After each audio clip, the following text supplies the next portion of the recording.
फर्द वाहिद ने ही हमेशा मुल्क की तबाही की। वो फर्द वाहिद चीफ मार्शल, लॉ एडमिनिस्ट्रेटर हो या कोई और हो, जब मार्शल लॉ लगता है सब हथियार फेंक देते हैं। पार्लियामान कुछ करे तो सबको हल्फ याद आ जाता है। मार्शल लॉ के खिलाफ भी दरख्वास्तें लाया करें, क्यों नहीं लेकर आते। इस कमरे में बहुत सी तस्वीर लगी हैं जो मार्शल लॉ आने पर हल्फ भूल जाते हैं।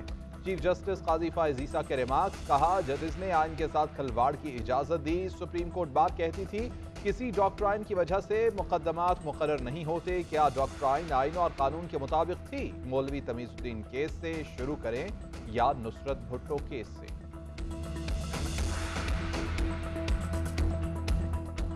Practice and procedure act case में सवाल अच्छे या बुरे कानून का नहीं, सवाल पार्लियामान की उस कानून को बनाने की अहलियत का है। कानून साजी से सुप्रीम कोर्ट रूल्स को खत्म नहीं किया जा सकता। पहले मार्शल लॉ को सुप्रीम कोर्ट ने अपील में दुरुस्त करार नहीं दिया। सुप्रीम कोर्ट गलती पर मुस्तकबिल में उसकी दुरुस्तगी कर सकती है।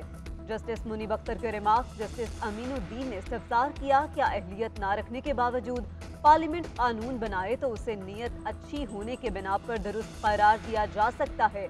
जस्टिस एजाजुल एहसन ने रिमार्क्स दिए कि पार्लियामेंट को कानून साजी करने से पहले उसका मुकम्मल तरीकाकार अपनाना चाहिए था, जो नहीं किया गया। जस्टिस आयशा मलिक ने सवाल उठाया कि अगर कानून का मकसद इंसाफ तक रसाई है तो फुल कोर्ट अपील के खिलाफ अपील का हक क्यों नहीं? क्या ये इंसाफ तक रसाई के मुनाफी है? जस्टिस अतर मिनुल्लाह ने रिमार्क्स दिए कि बेनज़ीर भुट्टो और जशन मसीह केस में सुप्रीम कोर्ट ने 184(3) में बेहतरीन फैसले दिए। 2010 के बाद 184(3) का बेजा इस्तेमाल ही इस कानून की वजह बना।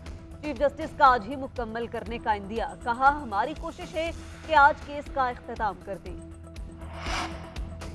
साइफर केस की समाअत कल अडयाला जेल में होगी। जज अबुल हसनात के खत पर वजारत कानून ने जवाब दे दिया। चेयरमैन पीटीआई के अडयाला जेल में ट्रायल का नोटिफिकेशन जारी।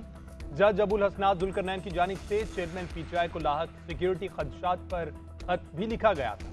खत में तहरीर किया कि चेयरमैन पीटीआई को अदालत लाने के लिए कोई सिक्योरिटी खदशा है। चेयरमैन पीटीआई अहम शख्सियात सियासी जमात के सरबराह हैं, उनकी सिक्योरिटी अदालत को मद्देनजर रखनी पड़ेगी। अगर सिक्योरिटी खदशात नहीं तो केस की समाअत जुडिशियल कॉम्प्लेक्स में होगी।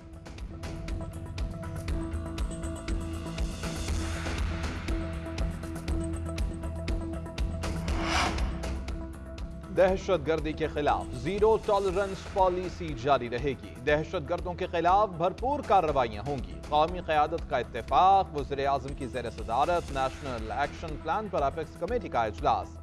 आर्मी चीफ, वफाकी और सूबाई वज़रा की शिरकत। सानेहा मस्तोंग समेत दरअंदाजी पर ब्रीफिंग। दहशतगर्दों के खिलाफ कार्रवाइयों से आगाह किया गया। निगरान वज़ीर आज़म अनवारुल हक काकड़ ने कहा कि दहशतगर्द मुल्क और कौम के दुश्मन हैं। दहशतगर्दों के सहूलतकारों के खिलाफ भी ऑपरेशन किया जाएगा। इजलास के शुरका ने गैर कानूनी तौर पर मकीम गैर मुल्कियों के इनखला की भी हिमायत की।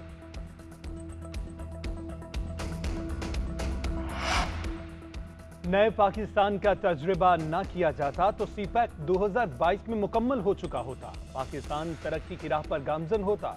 2018 से पाकिस्तान को बहरान का शिकार किया गया। आम आदमी की जिंदगी माशी तौर पर तबाही के दहाने पर है। मुस्लिम लीग नून के रहनुमा राना सनाउल्लाह कहते हैं 2022 में फितने को घर ना भेजा होता तो सूरत हाल कुछ और होती।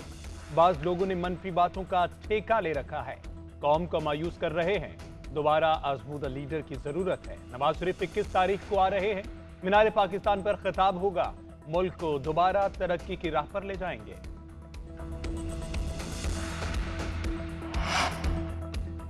पीडीएम हुकूमत का तसलसल निगरान हुकूमत में भी जारी है। एक शख्स कहता है कि जनवरी में इंतखाबात नहीं होने चाहिए, एक कहता है कि पहले मईशत बेहतर होगी फिर इलेक्शन होंगे।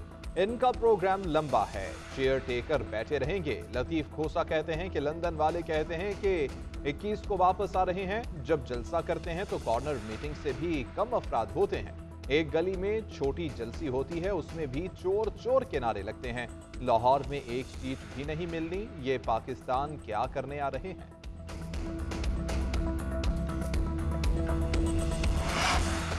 बिजली का महंगा तरीन पैदावारी टैरिफ मंजूर होने का इम्कान। कोटद्दू पावर कंपनी के पैदावारी टैरिफ के लिए दरख्वास्त पर समाअत। कंपनी ने 28 रुपये से 70 रुपये 31 पैसे फी यूनिट टैरिफ की दरख्वास्त दी।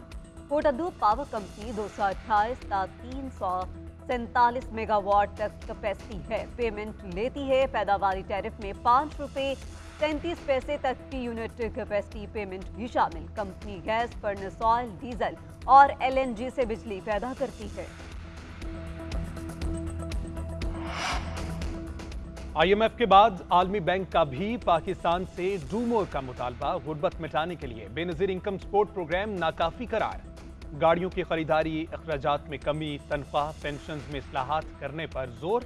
आलमी बैंक की रिपोर्ट के मुताबिक आइंदा माली साल गुर्बत की सतह 39.4% से कम होकर 35% तक रहने का इम्कान है। रवा माली साल माशी ग्रोथ 1.7% तक रह सकती है। ज़रूरी शोबे की ग्रोथ 2.2%, सनत 1.4%, सर्विसेज शोबे की ग्रोथ 1.5% रहने का इम्कान। महंगाई 26.5%, करंट अकाउंट खसारा 1.4% रहेगा। रवा माली साल इलेक्शन और मालियाती नज़्म ज़ब्त से माली इस्तेहकाम आएगा। पाकिस्तान को ज़रूरी शोबे और प्रॉपर्टी पर टैक्स आयद करने की।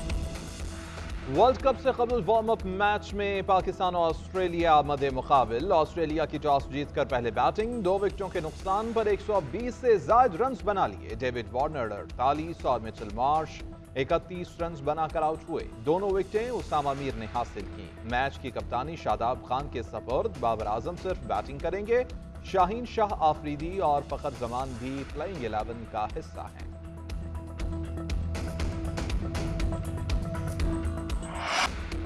एशियन गेम्स क्रिकेट में पाकिस्तान की सेमीफाइनल में रसाई। क्वार्टर फाइनल में हांगकांग को 68 रन से शिकस्त दे दी। पाकिस्तान ने पहले खेलते हुए मुकर्ररा 20 ओवर्स में 160 रन बनाए। आमिर जमाल ने 41, आसिफ और इरफात ने 25-25 रन बनाए। हदफ के ताकुब में हरीफ टीम 92 रन पर ढेर। खुशदिल शाह ने 3, सुफियान, कासिम और इरफात ने 2-2 विकेटें ली।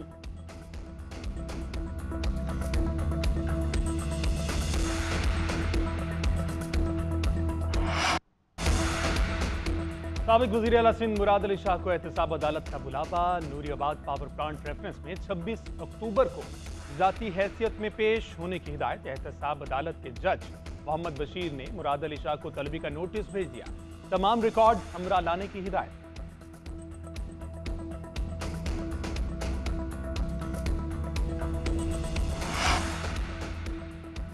इंतखाबात में गैर मुल्की मुबस्सरीन को मदऊ करने से मुतालिक इजलास। चीफ इलेक्शन कमिश्नर और अरकान को गैर मुल्की मुबस्सरीन समेत दीगर इंतजामात पर ब्रीफिंग। इलेक्शन कमीशन मुबस्सरीन को मदऊ करने से मुतालिक SOPs तय करेगा। वजारत खारजा से मशावरत की जाएगी। उधर इलेक्शन कमीशन की कॉज लिस्ट भी जारी। तौहीन इलेक्शन कमीशन की समाअत 11 अक्टूबर को समाअत के लिए मुकर्रर। चेयरमैन PTI का नाम रिकॉर्ड से बतौर सरबराह PTI हटाने की भी दरख्वास्त 10 अक्टूबर को समाअत की जाएगी।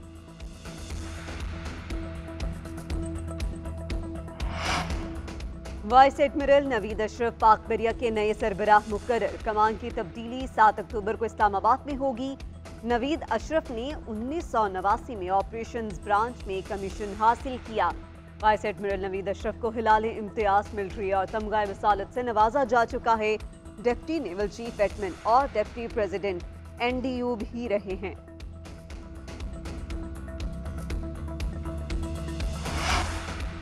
निगरान वज़ीर आला पंजाब मोहसिन नकवी की ज़ेर सदारत अमन अमान से मुतल्लिक़ इजलास। अवाम के जान माल के तहफ़्फ़ुज़ के लिए इक़दामात का जायजा।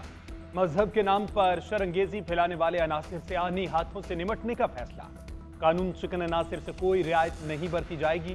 सहूलतकारों के गिर्द भी घेरा तंग किया जाएगा। मोहसिन नकवी का शरपसंदों और जराइम पेशा गिरोहों के खिलाफ क्रैकडाउन का हुक्म। कहा किसी भी गिरोह और जत्थे को सूबे का अमन तबाह करने की इजाजत नहीं दी जाएगी।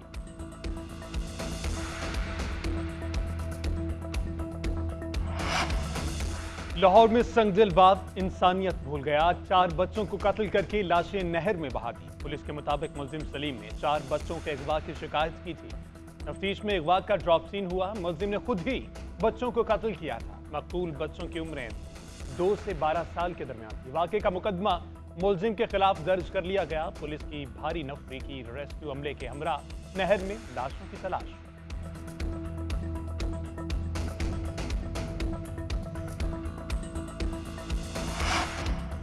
क्रिकेट वर्ल्ड कप की मेजबानी का शौक मगर इंतजामात निर्धारित। मेगा इवेंट के लिए नाकिस प्लानिंग ने भारतीय तैयारियों का पोल खोल दिया। भारत की मुसलसल मिसमैनेजमेंट ने करोड़ों क्रिकेट दीवानों को मायूस कर दिया। पहले बार शेड्यूल और वेन्यू में तब्दीली, फिर इफ्तिताही तकरीब भी मुलतवी कर दी गई। भारतीय मीडिया के मुताबिक तकनीकी मसाइल आड़े आने के बायस तकरीब मुलतवी कर दी गई है। पाक भारत मैच से कबल इफ्तिताही तकरीब के इनेकाद का दावा। जे शाह की मनमानियां एशिया कप को भी ले डूबी थी।